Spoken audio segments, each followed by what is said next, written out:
Hi, this is Nash Rundown. If you enjoy movie reviews and trailer reactions, well, you're in the right place. So why not subscribe and hit the like button down below. On this Top Tuesday, we're going to be looking at number 86, the review for Raging Bull.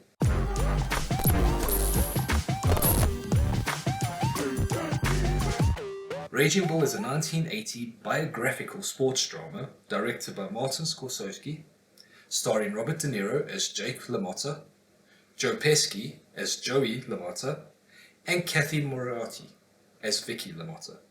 Oh my god, they said LaMotta so many times in the movie that I actually remember the surname. It was so vain. And when he had his Club LaMotta. Jake LaMotta is okay, obviously. Yes. Little narcissistic. Little bit. Okay. Raging Bull follows the life of boxer Jake LaMotta, a contender whose personal life and character flaws stunt his professional growth. So looking at the good. What I liked about this movie is there's not really an antagonist. It's Jake LaMotta. He's the protagonist and antagonist of his own life. In the ring, he's this contender. He's good at what he does. Outside in his personal life, he's an absolute mess. And he pulls himself down.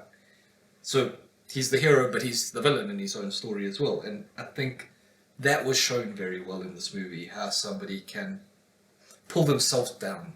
I think saying he was the hero is a little too far.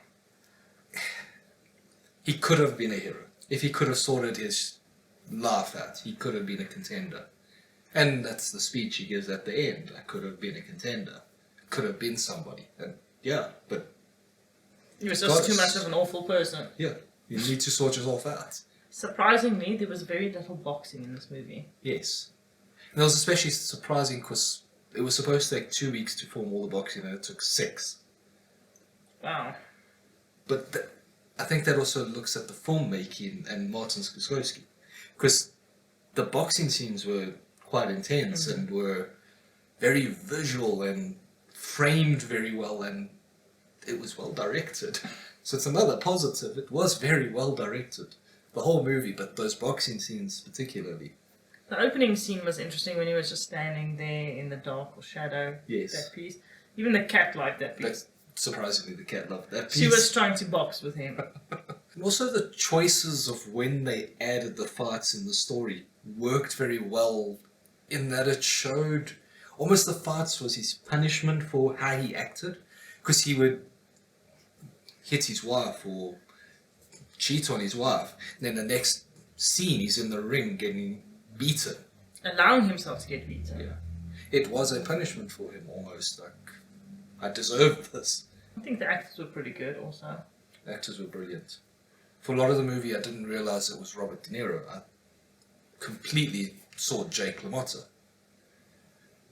And Joe Pesci as well is always a very enjoyable character. He had retired from acting, resigned. He finished. He didn't want to act anymore. He wasn't making the progress he wanted to be making. And then Robert De Niro and Martin Scorsese saw a film with him and said, no, we want him to be Joey. So they actually went to go get him to be Joey. He did it great. I think he was the best actor in the whole movie, in my opinion. I know you probably like Robert De Niro. I think De Niro might have been, yeah, that's both brilliant. And that takes us to the bad. In my opinion, the movie did drag on a bit. It was a bit slow. It was very well framed and nicely directed and very well acted, and it got a bit boring at times. For me, it just, I don't know if it's because I'm not particularly fond of boxing, but it was like, who cares? Like, I didn't care about the character at all. I don't feel like it enriched me in any way. And I either want to enjoy a movie or I want to gain some enrichment from the movie. And I feel like this one did neither. I do feel like I felt for the character at one point particularly. When is it just before he gets arrested or just after he gets arrested and meets his brother? Yes. And that awkward, he's trying to hug his brother and embrace his brother, and Joe Pesci's having none of it. I'm done actually. I would be the exact same. Yeah. That only time like I was really like, shit, that's... I kind of felt bad for him when he was in jail. hitting his head against the wall. That was because he was very frustrated with himself. That's the only part where I kind of felt bad. But then I remind myself that he's a pedophile because he was dating and sleeping with a 15-year-old and then kissing and doing whatever else with 14-year-olds in the bar. Yeah. So, yeah. And it's not like he didn't know ages. He knew the 15-year-old was 15 when he started going after her. And I think he was 24 at that stage with the 15-year-old, and that's a big difference for that age group. Yeah. You know, as you get older, it becomes less important, but she was a child. So I don't know. Maybe that's also another thing that biased me in the movies. Like, I didn't like the character at all. Yeah. So I didn't care.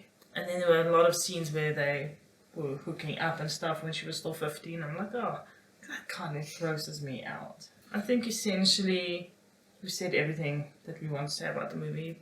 But I think overall for me, I'm starting to slowly realize that this list and what I would put on my own list is two different things. Like I said, I would want something with a lot of movies that I really enjoy watching, that are just fun to watch, and then on the more intellectual side, things that I feel like have enriched me. And for the last while on this list, I've been pretty bored with the movies. Well, this is what I mean with enrichment. Except for Aguirre. I didn't enjoy the movie, but it did enrich me about the history a little bit. Yes. Which came in handy with Jungle Cruise. Surprisingly, yes. So did the Battle of Algiers. Yes. Although I enjoyed the Battle of Algiers. I was so. But I also think that even though the movie itself might not have enriched you, might not have been enjoyable in that, I think we kind of need to be watching these top 100 movies for the influence it's had on future films and the callbacks to it. If somebody says, quote, I don't know what they would quote from Raging Bull, but if a movie quotes bits from Raging Bull, you can go, oh wait, that's a bit more meaningful to me now. Maybe. That's the only good thing I can think of about the list. So far. The first few were really good. Yes. Yeah, not been loving the last couple, except for 7 last week. Just in terms of ratings, I gave this movie a 5. I'm going to give it a 5 as well. It was good and bad at the same time. So I think I don't want anyone to confuse the fact that we can appreciate the director and the direction that the movie had taken. But ultimately, for me at least, if I didn't enjoy the movie, I'm not going to give it a high rating, even if the directing was well done. Because I can appreciate the directing, but I can also feel like that was just there. And just in terms of who's going to enjoy this, I think people who enjoy boxing movies. Yeah. Yeah. I don't know who else would enjoy this. If you enjoy Martin Scorsese films, I mean, you've probably seen this then. But this is probably one of his best. Okay. So, Robert De Niro won an Oscar for this one. So let us know in the comments down below, what's your favourite Robert De Niro performance? Don't forget to like and subscribe. Bye. Later.